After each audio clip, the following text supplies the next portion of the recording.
ప్రభునందు మాకు అత్యంత ప్రియులైన దేవుని ప్రజలందరికీ యేసుక్రీస్తు వారి పూజింపదగిన నామం పేరిట ఈ ఉదయకాల సమయంలో శుభాలు ప్రకటిస్తున్నాను. ఆయన నామం పరిశుద్ధమైంది. పరిశుద్ధుడైన దేవుణ్ణి కలిగి ఉన్నందుకు మనం ఎల్లప్పుడూ అతిశయించాలి, ప్రభువులో ఆనందించాలి.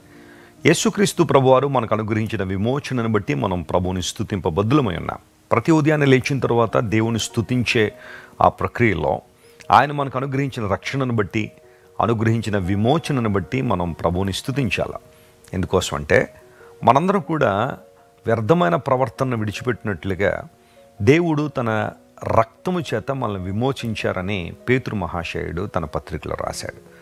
మనలో ఏ ఒక్కరూ కూడా వెండి బంగారాల ద్వారా విమోచింపబడలేదు, కానీ నిష్కళంకమును నిర్దోషమైన గొర్రెపిల్ల వంటి రక్తము ద్వారా మనం విమోచింపబడ్డాము అని పేతురు భక్తుడు సెలవిచ్చాడు. పరిశుద్ధాత్మ దేవుడు మనల్ని నడిపిస్తూ తన మహిమ కొరకు వాడుకుంటున్నారు. అందును బట్టి మనం ప్రభువుని స్తుతించాలి. ప్రతిరోజు ఒక దివ్య వాగ్దానాన్ని బైబిల్లోంచి మనం ధ్యానం చేయడం వల్ల ఆధ్యాత్మికంగా మనందరం కూడా ఉజ్జీవాన్ని పొందుకుంటూ దేవుని చిత్తంలో కొనసాగడానికి ప్రభు సహాయం చేస్తున్నారు. ఈరోజు వాగ్దానం కోసం కనిపెడుతున్నారు కదా.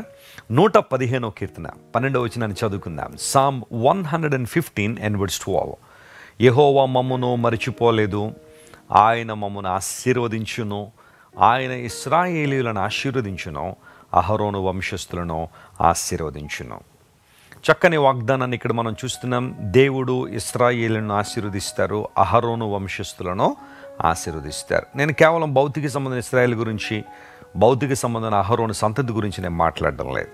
ఆధ్యాత్మిక అర్థాలు మనం తీసుకుంటే ఇశ్రాయేలు అనగా యాకోబు అనబడే వ్యక్తి ఇశ్రాయేలుగా మార్పు చెందాడు. రూపాంతరం చెందబడిన సమూహం, మార్చబడిన వ్యక్తులు, మార్పు నొందినవారు, దేవుని రూపంలోనికి, ఆయన యొక్క పోలికలోనికి మార్చబడడానికి ఇష్టపడుతున్న సమూహం. అంత మాత్రమే కాకుండా అహరోను వంశస్థులు అనగా యాజక సమూహం. అహరోను నుంచే కదా యాజక ధర్మం వచ్చింది. అహరోను మొట్టమొదటి ప్రధాన యాజకుడిగా నియమించబడ్డాడు బైబిల్లో. ఆ తర్వాత నుండి యాజక ధర్మం అంతా కూడా అహరోను వంశస్థుల మీద ఆ బాధ్యత పడింది. అయితే నూతన నిబంధనలో యాజకులు ఎవరు అంటే క్రీస్తు ప్రభువుని ఆరాధిస్తున్నవారు, ఆయన హృదయపూర్వకంగా సేవించే ప్రతి ఒక్కరు కూడా యాజకులే. సువార్త విషయంలో దేవుడు మనకి యాజక ధర్మాన్ని ఇచ్చాడని పౌలు భక్తుడు కూడా రాశాడు. అందును బట్టి ప్రత్యేకించబడిన వారు, రూపాంతరం చెందినవారు, ప్రభువుని సేవిస్తున్నవారు ఆశీర్వాదం పొందుతారని అక్కడ రాయబడింది. దేవుడు మమ్మల్ని మర్చిపోలేదు, ఆయన మమ్మల్ని ఆశీర్వదించును.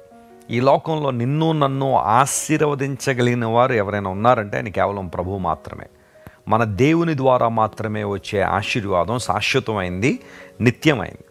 మనుషులు కొన్ని సందర్భాల్లో మేలు చేయడానికి ప్రయత్నం చేయొచ్చు, మేలు చేస్తూ ఉండొచ్చు కూడా, కానీ అసలు సిసలైన ఆశీర్వాదం దేవుని దగ్గర నుండి మాత్రమే రావాలి. అందును బట్టి మనము, మన కుటుంబాలు, సంఘాలు దీవించబడినట్లుగా దేవుని పాద సన్నిధిలో మనం కనిపెట్టాలి, ప్రార్థన చేయాలి. దేవుని నుండి వచ్చే ఆశీర్వాదం కోసం కనిపెట్టడం చాలా చాలా ప్రాముఖ్యమైన అంశం. చాలాసార్లు మనకు వచ్చే కష్టాలు, ఇబ్బందులు, నష్టాలు, అనుకోని పరిస్థితులు, అకస్మాత్తుగా చెలరేగుతున్న తుఫానుల్లో మనకేమనిపిస్తుంది అంటే దేవుడు నన్ను మర్చిపోయాడేమో, ఆయన నన్ను జ్ఞాపకం చేసుకోవట్లేదేమో, ఆయన తలంపుల్లో నేను లేనేమో అన్న అవిశ్వాసం, అపనమ్మిక మనలోనికి వచ్చేస్తుంటుంది. అందును బట్టే ఇక్కడ కీర్తనకారుడు అంటున్నాడు, దేవుడు మనల్ని మర్చిపోలేదు.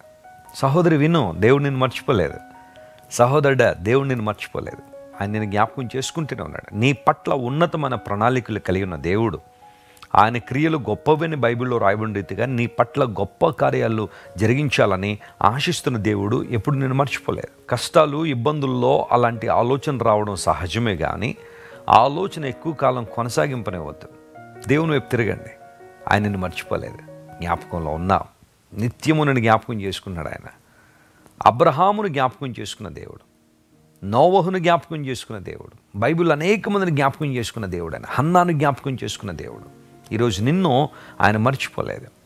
యెషయా గ్రంథం 49వ అధ్యాయంలో మాట ఉంటుంది, సియోను అనుకుంటుందట దేవుడు నన్ను విడిచిపెట్టేశాడు, దేవుడు నన్ను మర్చిపోయాడు అనుకుంటే ప్రభు వాగ్దానం ఇచ్చాడు, చూడు నా అరచేతుల్లో నిన్ను చెక్కుకున్నాను, నీ ప్రాకారాలు నిత్యము నా ఎదుట ఉన్నవి అని. ఎప్పుడైనా దేవుడు నన్ను మర్చిపోయాడు అన్న భావన నీకు వస్తే, ఆలోచన నీకు వస్తే, వెంటనే యెషయా గ్రంథం 49వ అధ్యాయంలో 15-16 వచనాల్లో చదివితే దేవుని ప్రేమ ఎంత గొప్పదో మనకు అర్థమవుతుంది. ధైర్యంగా ఉండండి. ఎప్పుడు దేవుడు మర్చిపోయాడని అనుకోవద్దు. ఆయన నీ పట్ల ఉన్నతమైన ప్రణాళికలు కలిగి ఉన్నాడు కాబట్టే నీ కోసం ఈ లోకం దిగి వచ్చి నీ రక్షణ కోసం నీవు రక్షించబడినట్లుగా, నీ మీదున్న పాపం తొలగిపోయినట్లుగా సిలువలో యేసు ప్రభువు నీ కోసం మరణించారు. తన ప్రేమను నీ పట్ల వ్యక్తీకరించారు, ధృవీకరించారు. ఆ ప్రేమను జ్ఞాపకం చేసుకుంటూ మనం ముందుకు సాగిపోవాలి. ఆ పై వచనాల్లో అంటే 115 కీర్తనలో ఆ పై వచనాలు మనం జాగ్రత్తగా చదివితే అనేక సందర్భాల్లో మీరు దేవుని నమ్ముకొనుడి, ఆయన యందు నమ్మిక ఉంచుడి అనే మాట తరచుగా వినియోగించబడింది. ఎందుకు ఆ మాట అన్నిసార్లు అక్కడ వినియోగించబడింది అంటే మనలో ఉన్న అపనమ్మిక, మనలో ఉన్న అవిశ్వాసం దేవుని ఆశీర్వాదాలను చాలాసార్లు దూరం చేస్తుంది. ప్రభువు నుండి దీవెన పొందుకోవాలనుకుంటున్న ప్రతి ఒక్కరిలో ఉండాల్సింది విశ్వాసం. విశ్వాసం లేకపోతే నువ్వు దేవునికి ఇష్టడుగా బ్రతకలేవు. ఆయన నీకు ఎంత డబ్బు ఉందని అడగట్లేదు, నువ్వెంత చదువుకున్నావని దేవుడు చూడటం లేదు, లేదా నీకు ఎన్ని ఆస్తిపాస్తులు ఉన్నాయని దేవునికి అంచనా కాదు. కానీ నువ్వు ఎంత విశ్వాసం కలిగి ఉన్నావు, నీ విశ్వాస పరిమాణం ఎలాంటిది, పరిపూర్ణమైన విశ్వాసాన్ని నువ్వు దేవుని వైపు కలిగి ఉండగలిగితే, ఆయనను నమ్ముకొనగలిగితే, ప్రతికూల వాతావరణాల మధ్యలో కూడా దేవుని మీద విశ్వాసం ఉంచగలిగితే, ఎస్, నా దేవుడు అసాధ్యాలను సుసాధ్యపరిచే దేవుడు, నా దేవుడు ఎరుకో ప్రాకారాలు కూల్చగలిగినవాడు, నా దేవుడు ఎర్ర సముద్రాన్ని చీల్చగలిగినవాడు, నా దేవుడు ప్రతి బంధకాన్ని త్రెంచగలిగిన వాడనే విశ్వాసం నీలో ఉంటే ప్రభు ఉన్నతమైన కార్యాలు నీ జీవితంలో జరిగిస్తారు. ఈరోజు ఈ వాగ్దానాన్ని క్లెయిమ్ చేసుకుని ప్రభువుని స్తుతించండి. దేవుడు నిన్ను మర్చిపోలేదు. నీవు ఇశ్రాయేలుగా మార్చబడినప్పుడు అహరోను వంశస్థుల వలె యాజక ధర్మాన్ని, సేవాధర్మాన్ని కొనసాగించినప్పుడు ఆత్మ సంబంధమైన సేవాధర్మాన్ని ప్రభు ఖచ్చితంగా నేను దీవించి తన మహిమ కొరకు వాడుకుంటారు. అలాంటి కృప దేవుడు మీకు దయచేయనుగాక. ప్రార్థన. ప్రేమగల తండ్రి, మమ్మల్ని ఆశీర్వదించే దేవుడు కనుక నీకు స్తోత్రాలు. నీవు మమ్మల్ని మర్చిపోలేదు కనుక నీకు వందనాలయ్యా. చాలాసార్లు అపవాది మా చెవుల్లో చెబుతున్న మాటలు, దేవుడు నేను మర్చిపోయాడు అన్నప్పుడు మేము కూడా అవే నిజమని నమ్మి మోసపోతున్నాం. మమ్మల్ని క్షమించండి. నీ జ్ఞాపకాల్లో, నీ తలంపుల్లో నిత్యము మేము ఉన్నాము అని గుర్తించి నీ కృపలో వర్ధిల్లడానికి నాయనా ఈ జీవిత యాత్రలో ముందు కొనసాగడానికి సహాయం చేయండి. ఎన్ని ఉప్పెనలు, ఉపద్రవాలు, ప్రభువా, ప్రవాహాలు మా మీద కొట్టుకువచ్చినా ధైర్యంగా ఉండడానికి సహాయం చేసి నడిపించండి. మా ప్రియులు ఎంతమంది అయితే ఈ వాగ్దాన సందేశాన్ని వింటున్నారో వారి జీవితాల్లో మేలులు జరిగించండి. ప్రతి విషయంలో నీ కృపను కృమ్మరించండి. అనారోగ్యంతో ఉన్న వారికి స్వస్థతనివ్వండి, విడుదల దయచేయండి. డిప్రెషన్లో ఉన్న వారిని లేవనెత్తండి ప్రభువా. కృంగుదలలో ఉన్న వారిని లేవనెత్తి మహిమతో నింపి నీ రాజ్యం కొరకు వాడుకునమని కోరుతున్నాము. నీ పట్ల ఆసక్తి కలిగిన ప్రతి ఒక్కరిని విశేషంగా దీవించి బలపరిచి నడిపించమని యేసుక్రీస్తు నామం పేరిట అడిగి వేడుకొనిచున్నాం తండ్రి. Amen, amen. God bless you dear friends. Have a wonderful day. మీరు ఇంతవరకు విన్న దైవ సందేశం మరియు దేవుని సేవకులు చేసిన ప్రార్థన మీకు ఆశీర్వాదకరముగా ఉన్నదని విశ్వసించుచున్నాము. ఈ సందేశాన్ని మీ స్నేహితులకు, బంధువులకు షేర్ చేయండి. మీకు ఏదైనా ప్రార్థన అవసరత ఉన్నచో మా ఫోన్ నంబర్లకు కాల్ చేయండి. దేవుడు మిమ్మల్ని ప్రేరేపిస్తే విశ్వాసంతో సాగుచున్న ఈ పరిచర్యను ప్రోత్సహించండి. మరిన్ని వర్తమానాలు, పాటలు వినుటకు జాన్ వెస్లీ మినిస్ట్రీస్ అను మా యూట్యూబ్ ఛానల్ను సబ్స్క్రైబ్ చేసుకొనండి.